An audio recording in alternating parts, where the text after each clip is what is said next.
Today, the Federal Open Market Committee decided to lower our policy interest rate by a quarter percentage point. As a separate matter, we also decided to initiate purchases of shorter-term Treasury securities solely for the purpose of maintaining an ample supply of reserves over time, thus supporting effective control of our policy rate. I will have more to say about monetary policy and its implementation after briefly reviewing economic developments. Although some key government data have yet to be released, available indicators suggest that economic activity has been expanding at a moderate pace. Consumer spending appears to have remained solid, and business fixed investment has continued to expand. In contrast, activity in the housing sector remains weak.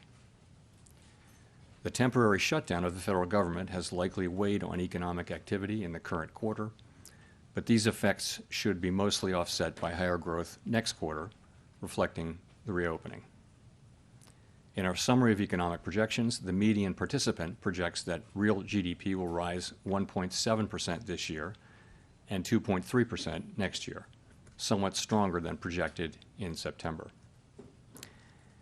In the labor market, although official employment data for October and November are delayed, available evidence suggests that both layoffs and hiring remain low, and that both households' perceptions of job availability and firms' perceptions of hiring difficulty continue to decline.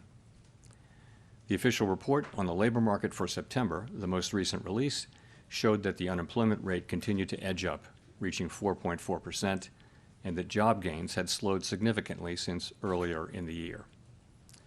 A good part of the slowing likely reflects a decline in the growth of the labor force due to lower immigration and labor force participation, though labor demand has clearly softened as well. In this less dynamic and somewhat softer labor market, the downside risks to employment appear to have risen in recent months. In our SEP, the median projection of the unemployment rate is 4.5% at the end of this year and edges down thereafter. Inflation has eased significantly from its highs in mid-2022, but remains somewhat elevated relative to our 2% longer-run goal. Very little data on inflation have been released since our meeting in October. Total PCE prices rose 2.8% over the 12 months ending in September, and excluding the volatile food and energy categories, core PCE prices also rose 2.8%. These readings are higher than earlier in the year as inflation for goods has picked up, reflecting the effects of tariffs. In contrast, disinflation appears to be continuing for services. Near-term measures of inflation expectations have declined from their peaks earlier in the year, as reflected in both market and survey-based measures. Most measures of longer-term expectations remain consistent with our 2% inflation goal. The median projection in the SEP for total PCE inflation is 2.9% this year and 2.4% next year, a bit lower than the median projection in September. Thereafter, the median falls to 2%. Our monetary policy actions are guided by our dual mandate to promote maximum employment and stable prices for the American people. At today's meeting, the committee decided to lower the target range for the federal funds rate by a quarter percentage point to 3.5 to 3.75%. In the near term, risks to inflation are tilted to the upside and risks to employment to the downside, a challenging situation. There is no risk-free path for policy as we navigate this tension between our employment and inflation goals. A reasonable base case is that the effects of tariffs on inflation will be relatively short-lived, effectively a one-time shift in the price level. Our obligation is to make sure that a one-time increase in the price level does not become an ongoing inflation problem. But with downside risks to employment having risen in recent months, the balance of risks has shifted. Our framework calls for us to take a balanced approach in promoting both sides of our dual mandate. Accordingly, we judged it appropriate at this meeting to lower our policy rate by a quarter percentage point. With today's decision, we have lowered our policy rate 0.75 of a percentage point over our last 3 meetings. This further normalization of our policy stance should help stabilize the labor market while allowing inflation to resume its downward trend toward 2% once the effects of tariffs have passed through. The adjustments to our policy stance since September bring it within a range of plausible estimates of neutral and leave us well positioned to determine the extent and timing of additional adjustments to our policy rate based on the incoming data, the evolving outlook, and the balance of risks. In our summary of economic projections, FOMC participants wrote down their individual assessments of an appropriate path of the federal funds rate under what each participant judges to be the most likely scenario for the economy. The median participant projects that the appropriate level of the federal funds rate will be 3.4% at the end of 2026 and 3.1% at the end of 2027, unchanged from September. As is always the case, these individual forecasts are subject to uncertainty, and they're not a committee plan or decision. Monetary policy is not on a preset course, and we will make our decisions on a meeting-by-meeting basis. Let me turn now to issues related to the implementation of monetary policy, with the reminder that these issues are separate from and have no implications for the stance of monetary policy. In light of the continued tightening in money market interest rates relative to our administered rates and other indicators of reserve market conditions, the committee judged that reserve balances have declined to ample levels. Accordingly, at today's meeting, the committee decided to initiate purchases of shorter-term Treasury securities, mainly Treasury bills, for the sole purpose of maintaining an ample supply of reserves over time. Such increases in our securities holdings ensure that the federal funds rate remains within its target range and are necessary because the growth of the economy leads to rising demand over time for our liabilities, including currency and reserves.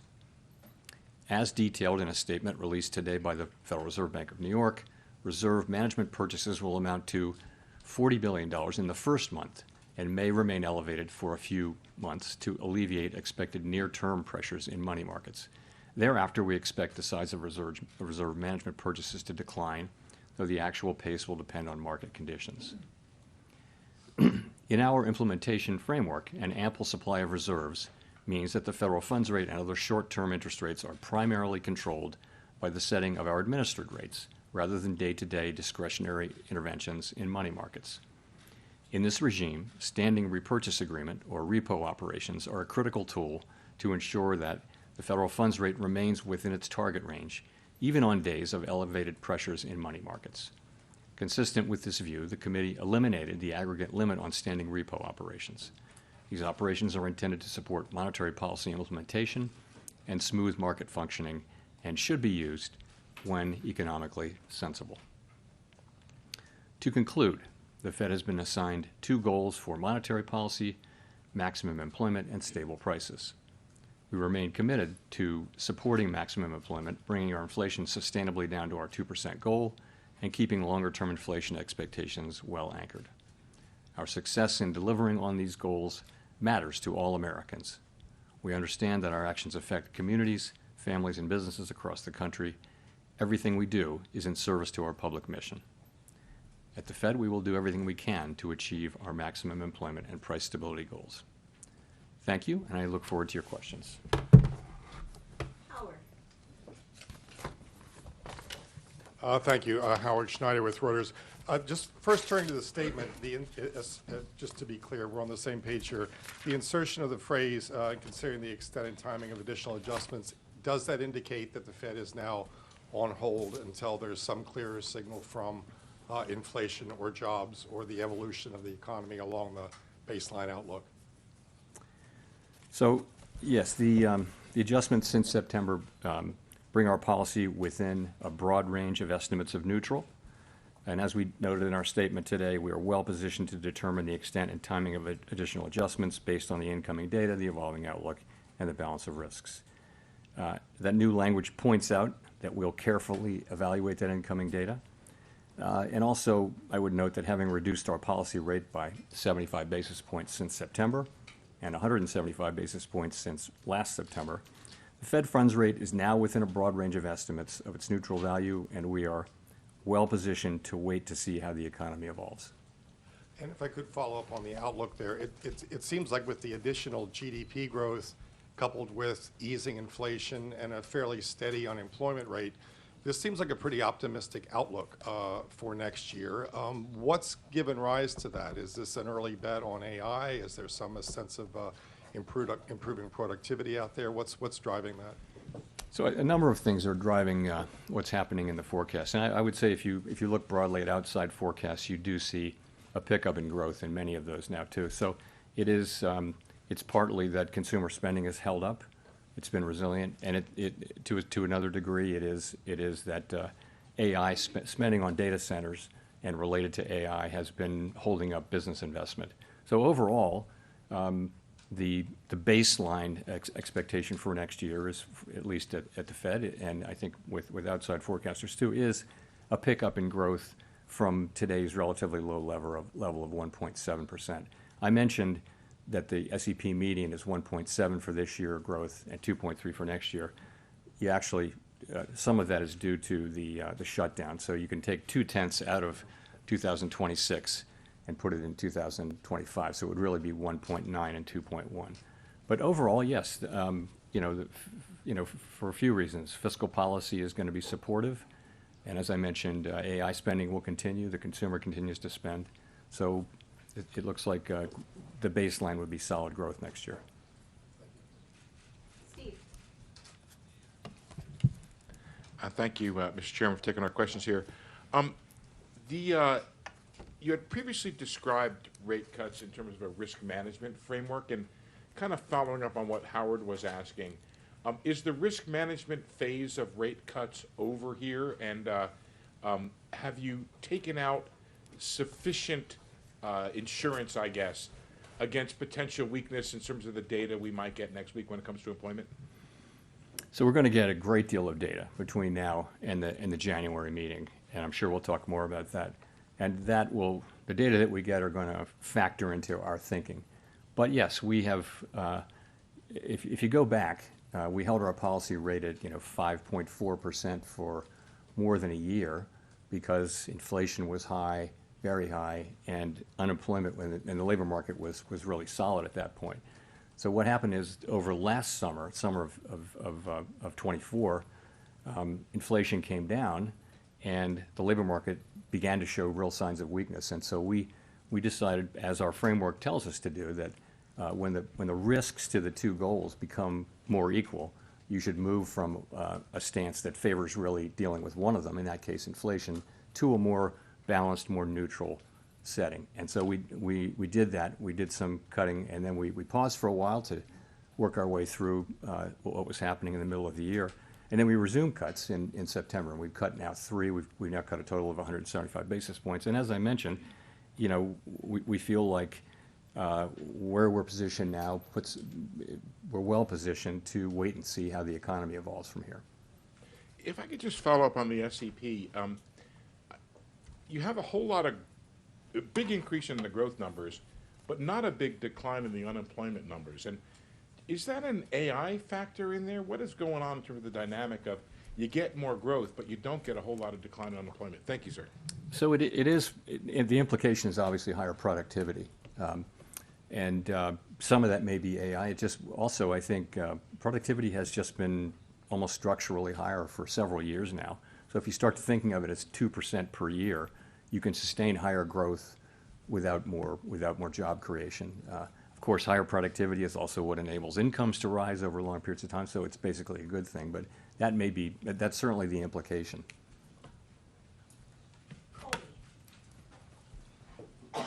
Thank you. Colby Smith with the New York Times. Today's decision was clearly very divided. It wasn't just the 2 official dissents against a cut, but there were also soft dissents from 4 others.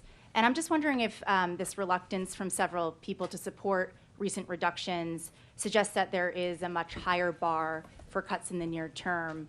And what exactly does the committee need to see if things are well positioned right now to support a January reduction? Sure. So let me just say, as I mentioned, and as I've mentioned here before, the situation is that our 2 goals are a bit in tension, right? So interestingly, everyone around the table at the FOMC agrees that inflation is too high and that we want it to come down, and agrees that the labor market has softened and that there's further risk. Everyone agrees on that. Where the difference is how do you weight those risks, and what does your forecast look like, and where do you, ultimately, where do you think the bigger risk is, and it's very unusual to have persistent tension between the two parts of the mandate, and when you do, this is what you see, and I think it's actually what you would expect to see, and we do see it. Meanwhile, the discussions we have are as good as any we've had in my 14 years at the Fed. They're very thoughtful, respectful, and you just have people who have strong views, and we come together and we reach a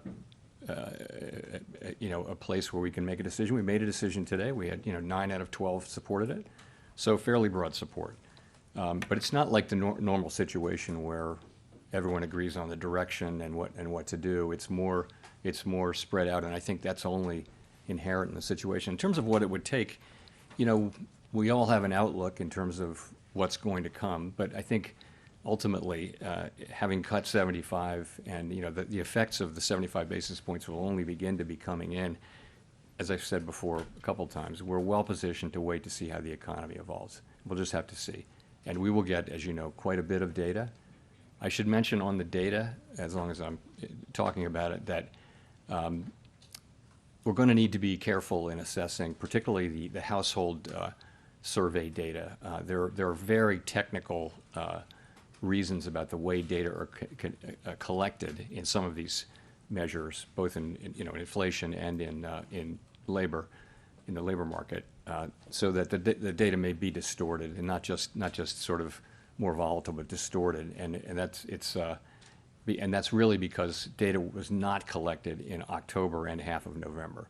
So we're going to get data, but we're going to have to look at it carefully and with a somewhat skeptical eye by the time of the January meeting. Notwithstanding that, we will have a lot of the December data by the time of the January meeting. So we expect to see a lot more, but I'm just saying that what we get for example, CPI or for the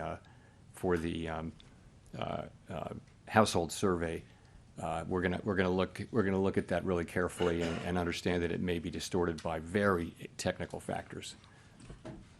And just one more question on dissents. I mean, you talk about it in a very positive way, just given the complicated nature of the situation we're in economically. But is there any point in which those dissents become counterproductive, either to the Fed's communication and the messaging around the policy path forward? I don't feel that we're at that point at all. I don't. I would say, again, these are good, thoughtful, respectful discussions. And you hear people say, and you hear many outside analysts say the same thing. I could make a case for either side. I mean, I could make that case. It's a close call. We have to make decisions, and we always hope that the data will give us a clear read. But in this situation, you have competing.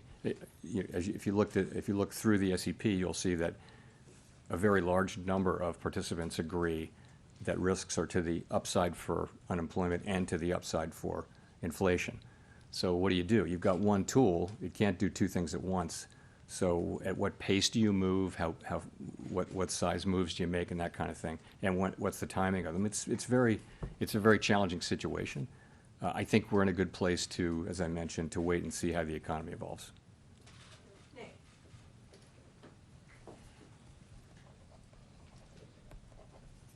Nick Timmeros of the Wall Street Journal.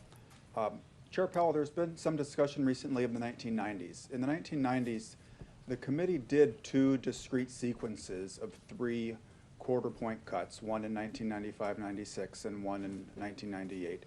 And after both of those, the next move in rates was up, not down. With policy now closer to neutral, is it a foregone conclusion that the next move in rates is down, or should we think of policy risks as genuinely two-sided from here? So I don't think that a rate hike is anybody's base case at this point, and I'm not hearing that. What you see is some people feel we should stop here and that we're at the right place and just wait. Some people feel like we should cut once or more this year and next year. But when people are writing down their estimates of policy of where it should go, it is either holding here or cutting a little or cutting more than a little. So I don't see the base case as involving that. So of course, a data set of 2, now 3, is not a big data set, but you are right about those two 3-cut times in the 90s. If I could follow up, the unemployment rate has been rising very gradually for the better part of 2 years, and indeed the statement today no longer describes the unemployment rate as remaining low. What gives you confidence it won't continue rising in 2026, especially when housing and other rate-sensitive sectors still appear to be feeling restrictive policy from the, notwithstanding the 150 basis points in cuts prior to today? So I think the idea is that with now having cut 75 basis points more now, and having policy, I'd call it in a broad range of plausible estimates of neutral, that will be a place which will enable the labor market to stabilize or to only tick up 1 or 2 more tenths, but we won't see, any kind of a sharper downturn, which we haven't seen any evidence of at all. At the same time, policy is still in a place where it's not accommodative, and we feel like we have made progress this year in non-tariff related inflation, and as tariffs come through, as they flow through, that'll show through next year. But as I said, we're well placed to wait and see how that turns out. That is our expectation, but we're going to start to see the data, and it'll tell us whether we were right or not. Claire.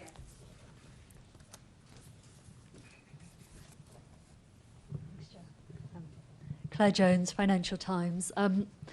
A lot of people interpreted your comments at the October meeting that, when there's a foggy situation, we slow down, to mean that, there wouldn't be a cut now, there'd be a cut in January instead. So it'd be good to get a sense of why did the committee decide to move today rather than to move in January instead? Thank you. Right. So in October, I said that there was no certainty of moving, and that was indeed correct. I said it's possible you could think about it that way, but I was careful to say other people could look at it differently. So why did we move today? I would point to a couple things. First of all, gradual cooling in the labor market has continued. Unemployment is now up 0.3 from June through September. Payroll jobs averaging 40,000 per month since April. We think there's an overstatement in these numbers by about 60,000, so that would be negative 20,000 per month. And also, just to point out one other thing, surveys of households and businesses both show declining supply and demand for workers.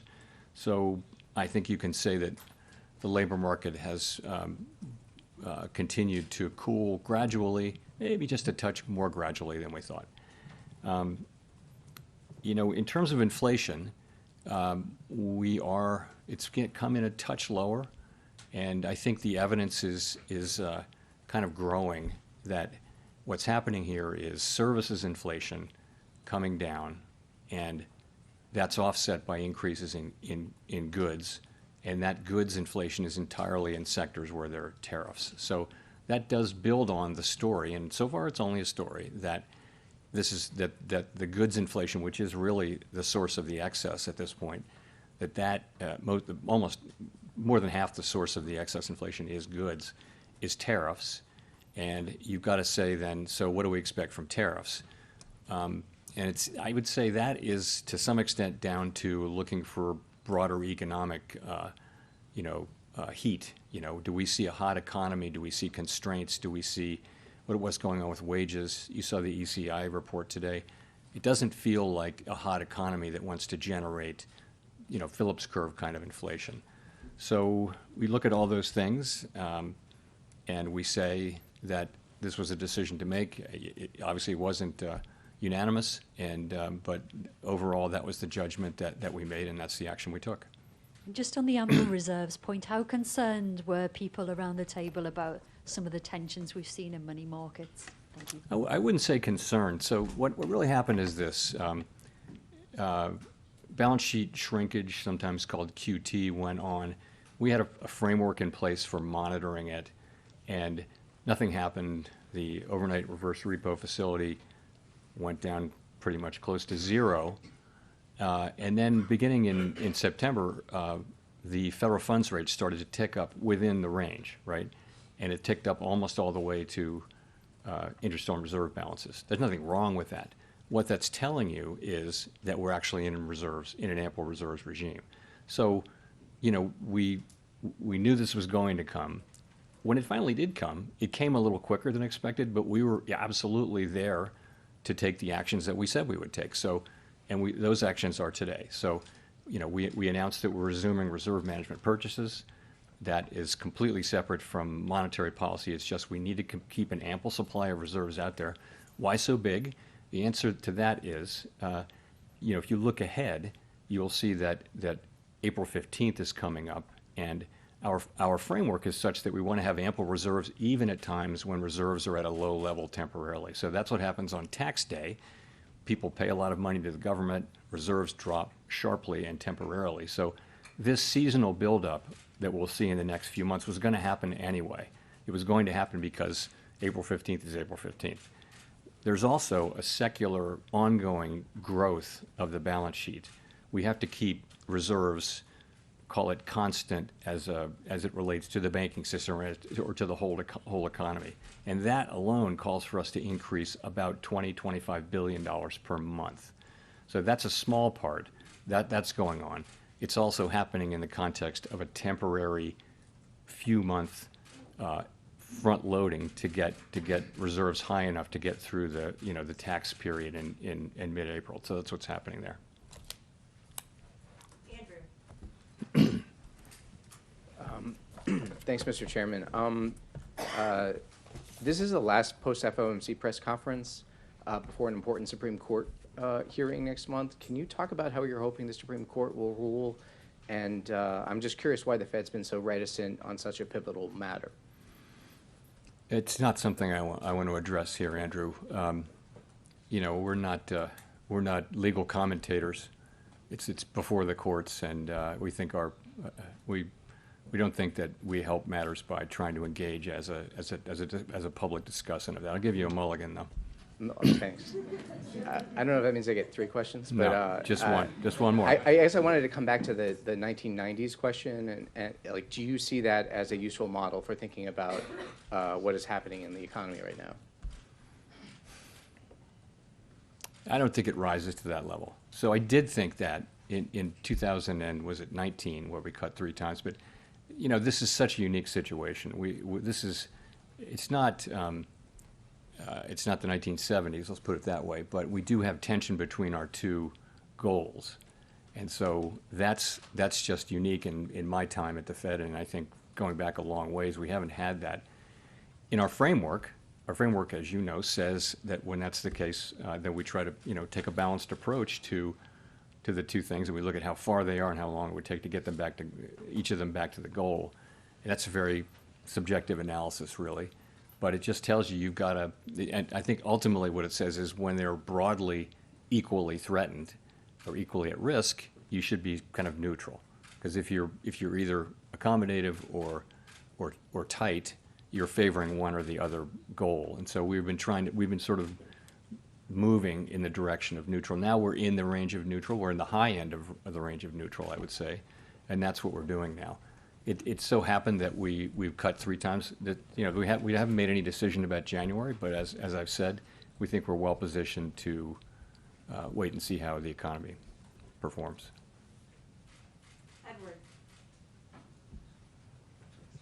Edward. Thanks, Mr. Chairman. Edward Lawrence with Fox Business. I wanted to ask you, the inflation expectations has come down in your SEP report. Do you see the tariff price increases as passing through in the next 3 months? Is it a 6-month process that we're looking for that to end? And then because of that, is jobs the threat to the economy?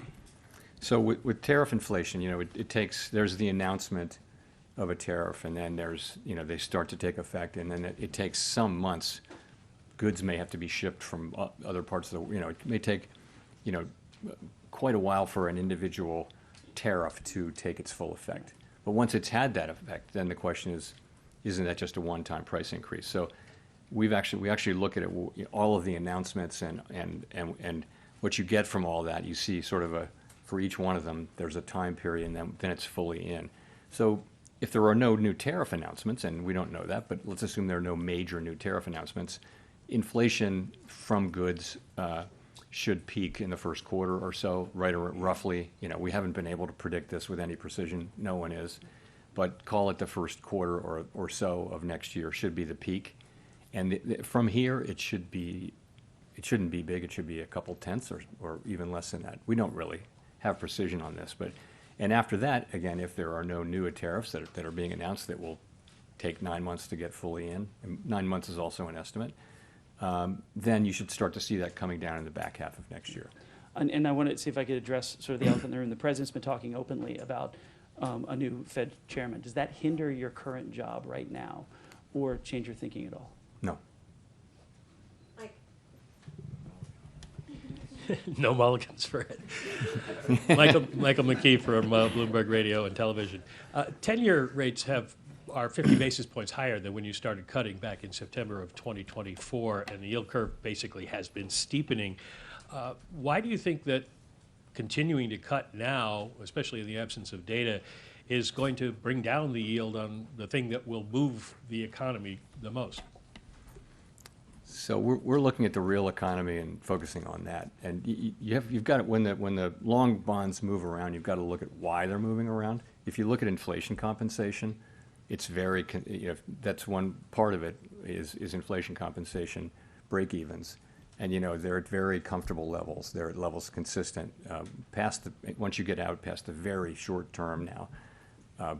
Break-evens are at at quite levels that are quite consistent with 2% inflation over time. So there's nothing happening with rates going up out there that suggests concern about inflation in the long term or anything like that. I mean, I look at these things pretty regularly. Same thing with surveys. Surveys are all saying that the public understands our commitment to 2% and expects us to get back there. So why are rates going up? It has to be something else. It must be an expectation of higher growth or something like that. And that's a lot of what's been going on. I mean, you saw a big move, toward the end of last year, which was not to do with us. It was to do with other developments. Well, you just mentioned that the public is expecting you to get back to 2%, and Americans overwhelmingly are citing high prices, inflation as their number one concern. Can you explain to them why you're prioritizing the labor market, which seems relatively stable to most people, instead of their number one concern, inflation? So we, as you know, we have a network of contacts in the U.S. economy, which is really unmatched if you go through the 12 reserve banks. So we hear loud and clear how people are experiencing really costs. It's really high costs. And a lot of that is not the current rate of inflation. A lot of that is just embedded higher cost due to higher inflation in 2022 and 23. So that's what's going on. And so the best thing we can do is restore inflation to its 2% goal, and our policy is intended to do that, but also have a strong economy where real wages are going up, where people are getting jobs and earning money, and we're going to need to have some years where real compensation is higher, it's positive, significantly positive, so nominal wages are higher than inflation, for people to start feeling good about the affordability issue. And, so we're working hard on that. We're trying to keep inflation under control, but also support the labor market and strong wages so that people are earning enough money and feeling economically healthy again.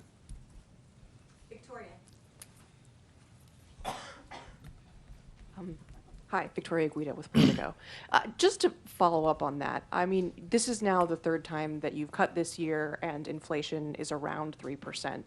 So is the message that you're sort of trying to send with that you're okay with where inflation is for now, as long as people understand that at some point you still want to get back to 2% because inflation is relatively stable where it is? Everyone should understand, and the surveys show that they do, that we're committed to 2% inflation, and we will deliver 2% inflation. But it's a complicated, unusual, difficult situation where the labor market is also under pressure, where job creation may actually be negative. Now, supply of workers has also gone way down, so the unemployment rate hasn't moved that much. But it's a labor market that seems to have significant downside risks. People care a lot about that. That's their jobs. That's their ability, if they get laid off or if they're entering the labor force, to find work. So that's really important to people. The story with inflation, and we're well aware that this is a story at this point, is that if you get away from tariffs, inflation is in the low twos, right? So it's really tariffs that's causing most of the inflation overshoot. And we do think of those as likely to, in the current situation, as likely to be a one-time price increase. Our job is to make sure that it is, and we will do that job. But right now, you've got this difficult balance, and there are risks to both sides. There's no risk-free path. If it was just inflation and the labor market was just really strong, and then rates would be higher, as they were for more than a year. We didn't have to worry about inflation. Sorry about the labor market, because the labor market unemployment was very low. If you remember when inflation was very high, there was a labor shortage, so we could focus entirely on inflation. Now it's different. We actually have risks to both, and I think we're doing the best we can for people. They also care about their jobs. They do care about affordability. And the best thing we can do there is both to support economic activity, but also, make sure that when tariff inflation goes down and disappears, inflation lands around 2%. Elizabeth. Thanks so much, Elizabeth Schulze with ABC News. Just to follow up, you keep talking about job growth being negative. Why do you think job growth is so much worse than some of the official data? Why do you think job growth is, to follow up on your comments about job growth, why is it so much worse than the official data is suggesting? Oh, well, we know, I think I don't think this is particularly controversial. It's very difficult to estimate job growth in real time. They don't count everybody, they have a survey. And there's been something of a systematic overcount. And so we expected, and they correct it twice a year. So the last time they corrected it, we thought the correction would be 800,000 or 900,000. I won't get the numbers exactly right. And that was exactly what happened. So we think that has persisted. And so there's an overcount in the payroll job numbers, we think, continuing. And it will be corrected. I don't have the exact month in my head right now, and that's just, I think forecasters generally understand that. So, and we think it's about 60,000 a month, so 40,000 jobs could be negative 20. And, that could be wrong by 10 or 20 in either direction. But in any case, but the thing is, that's job creation in a way, that's demand. Labor supply has also come down quite sharply. So, if you had a world where there's just no growth in workers and you really don't need a lot of jobs to have full employment, some people argue that's what we're looking at. But I think a world where job creation is negative, I just think we need to watch that situation very carefully and be in a position where we're not, pushing down on job creation with our policy. When we're talking about supply, we have seen major American employers like Amazon cite AI in job cuts. How much right now are you factoring in AI into the current weakness in the job market? So it's probably part of the story. It's not a big part of the story yet. We don't know whether it will be. But, for example, if you look at, you can't miss the big announcements of layoffs and also companies saying that they're not going to hire anybody for a long time, and they cite AI. That's all clearly happening. At the same time, people are not filing for unemployment insurance. And since job finding rates are extremely low, if there were big numbers of layoffs, you'd expect the continuing claims to go up, and you expect new claims to go up. It really haven't much, so it's a little bit curious. Longer term, though, the question is, what are we going to see here? And we don't know, but it's it may be that in past really significant technology innovation eras, you have seen some jobs destroyed and other jobs made. Ultimately, what's happened for a couple hundred years is when you get through all that, you have higher productivity and you have new jobs, and there are enough jobs for people. This may be different. It's every time we have a wave of technology, we think, this could put a lot of people out of work. What are they going to do? In the past, there's always been more work and higher productivity, and incomes have risen. What will happen here, we're going to have to see. But right now is such early days. We don't think we see much. It's certainly not showing up in layoffs yet. Thank you, Chair. Enda Curran, Bloomberg News. Given the breadth of views on the policy committee, Why is there such a division of views between On the policy what? on the committee? Thank you. Why is there such a division of views between the presidents and the board members? You know, it's not so stark as that. The views are more varied in each group as well. There's some of that, but I would say they're also governors and they're people on both sides in both groups. I wouldn't put too much in that. Okay, and just to follow up, please, given your growth upgrade, how would you factor in, or what would be the economic impact if the Supreme Court is to strike down the tariffs that they're currently hearing, please, in terms of growth and inflation? Thank you. I really don't know. It would depend. It would depend on a whole bunch of things we don't know. So I can't really help you there. Christine. Thank you, Chair Powell. Christine Romans, NBC News. I wanted to ask you about how the higher income households are really driving spending right now. They're backed by home equity and stock market wealth, but lower income consumers are really struggling with the accumulation of 5 years now of rising prices. It's price levels, not really the inflation rate, holding some of these families back. How sustainable is this so-called K-shaped economy, and what are the Fed's thoughts on whether that's a risk going forward? So we do, through our vast network of contacts and just through our observation of what's going on in the economy, we hear about this a lot. If you listen to the earnings reports for consumer-facing companies that tend to deal with low and moderate income people, they'll all say that we're seeing people, tightening their belts, changing products that they buy, buying less, and that sort of thing. And so it's clearly a thing. It's also clearly a thing that asset values, housing values, and securities values are high, and they tend to be owned by people more at the higher end of the income and wealth. So as how sustainable it is, I don't know. Most of the consumption does happen by people who have more means. I think the top third accounts for way more than a third of the consumption, for example. So it's a good question how sustainable that is. The best we can do is to have a price stability and a strong labor market. And what we saw, for example, what we saw at the end of the very, very long expansion that ended with the outbreak of the pandemic, we saw that it was 10 years and 8 months or something like that, the longest one in recorded history. In the last 2 years, most of the largest part of the wage gains were going to people in the bottom quartile, the bottom part of the low and moderate income. So, having a strong labor market for a long period of time is really, really good from a social standpoint. It's helping people at the lower income levels, and that's what we all want to get back to.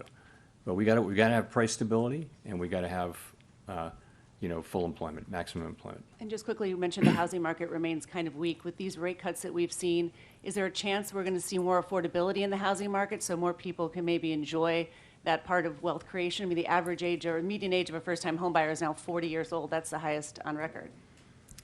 Yeah, so the housing market faces some really significant challenges. And I don't know that, a 25 basis point decline in the federal funds rate is going to make much of a difference for people.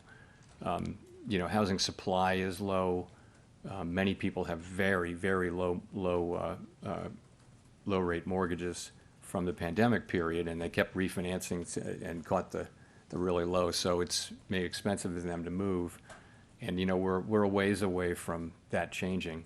Also, we haven't built enough housing in the country for a long time, and so a lot of estimates suggest that we just need more housing of different kinds. So housing is going to be a problem, and really the tools to address it are we can raise and lower interest rates, but we don't really have the tools to address a secular housing shortage, a structural housing shortage.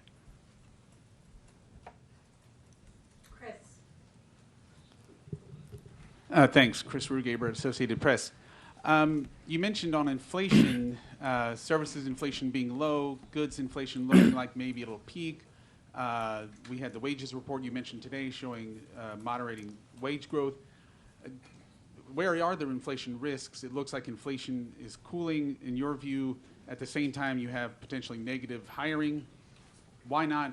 Why aren't we hearing more about maybe more cuts in this environment?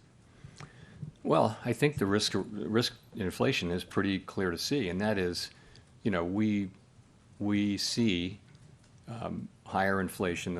As I mentioned, most of the inflation over target is from goods, and we estimate, we expect, most of us, that inflation will be a one-time price increase and then come down. We just came off an experience where inflation turned out to be much more persistent than anyone had expected. Is that going to happen now? So that's the risk. The risk is either that tariff inflation just turns out to be more and more persistent, maybe because companies who are now holding back from passing through the tariffs will just keep doing that. So you see that. I think the other possibility is less likely, and that is just that the labor market gets tight or the economy gets tight, and you see just traditional inflation. I don't see that as particularly likely. But so I think again all across the committee, people see the picture pretty similarly, but see the risks quite differently. And some people do see the inflation risk, and I wouldn't dismiss that case. I don't dismiss that case, but you've got to make an assessment, and this is the assessment we made. Hi, Chair Powell. Neil Irwin with Axios. So this has come up a couple of times today, but to be clear, do you believe that we're experiencing a positive productivity shock, whether from AI or policy factors or whatever? And how much is that driving the higher GDP projection in the SEP? So yeah, I mean, I never thought I would see a time when we had 5-6 years of 2% productivity growth. This is higher. This is definitely higher, and it was before it could be attributed to AI. I also think if you look at what AI can do, and if you use it in your personal life, as I imagine many of us have, you can see the prospects for productivity. I think it makes people who use it more productive. It may make other people have to find other jobs, though. So it could have productivity implications while also having social and labor market implications that we don't have the tools to deal with. But yes, I think we're definitely seeing higher productivity. I think it's a little quick to be saying it's generative AI, but I don't know. The pandemic may have induced people to do more automation and do more things with computers to replace people, and that raises productivity, output per hour. Does that imply a higher neutral rate, and therefore the policy might be a little easier than it seems? All things equal, yes, but all things aren't equal. There are many things pushing in different directions on where the neutral rate would be. But yes, that argument does come up. Matt Egan. Thanks, Chair Powell. Matt Egan with CNN. After today, you only have 3 more meetings at the helm of the Fed. Since becoming Fed chair, you've seen multiple trade wars, the pandemic, COVID reopening, period of high inflation. I know your term's not up as chair until May, but I'm wondering if you've given any thought to what you want your legacy to be. My legacy. My thought is that I really want to turn this job over to whoever replaces me with the economy in really good shape. That's what I want to do. I want inflation to be under control, coming back down to 2%, and I want the labor market to be strong. That's what I want. And all of my efforts are to get to that place. They have been all along, but ultimately, that's what I'm. And it's I don't have time to think about bigger things. I hope many years ahead to worry about that, but there's enough to do. Relatedly, have you given any more thought, and can you tell us any more about your plans on whether or not you plan to stay on the Fed Board of Governors even after your term as chair expires? Again, I'm focused on my remaining time as chair. I haven't got anything new on that to tell you. Go to Mark for the last question. Chairman Mark Hamrick with Bankrate. Even while many price levels remain elevated, the reductions in the federal funds rate means that savings rates, or yields to be more precise, have peaked while key borrowing rates remain elevated. And that's, as we've discussed here, as many Americans struggle with liquidity or emergency savings challenges. Is that just collateral damage or an unintended consequence because your tools are limited in addressing individual or household liquidity constraints, insufficient money in the bank? I don't know. I wouldn't agree that that's collateral damage of our. I mean, over time, we do what we do in order to create price stability and maximum employment, and those things are hugely valuable to all the people we serve. When we raise rates to bring inflation down, that does work by slowing the economy, but we've moved back our policy back down to where it's certainly not strongly restrictive at this point. I think it's sort of in the range of neutral. So that's what we're trying to do, and I would want people to understand that. I think what people are feeling is the effect of higher prices. There was a global wave. Sort of every large economy in the world, sort of every large open economy, market-based economy in the world had a wave of inflation that looked an awful lot like ours. We actually came through better than any other country, substantially better. We had higher growth, we had better labor market, and this is really due to the American economy. We have an extraordinary economy, and people are innovative, they work hard, and so all of us who work in economics jobs are really fortunate to have the U.S. economy. So, thank you very much.